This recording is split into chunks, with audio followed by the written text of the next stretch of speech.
My name is James Simon and I'm studying Arctic Char, trying to find out what contaminants they're eating. They're being affected by the shipping and iron ore mines.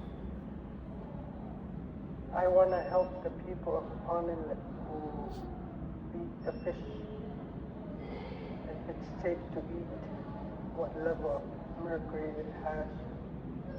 I think it's important to have more Inuit researchers, especially young Inuit.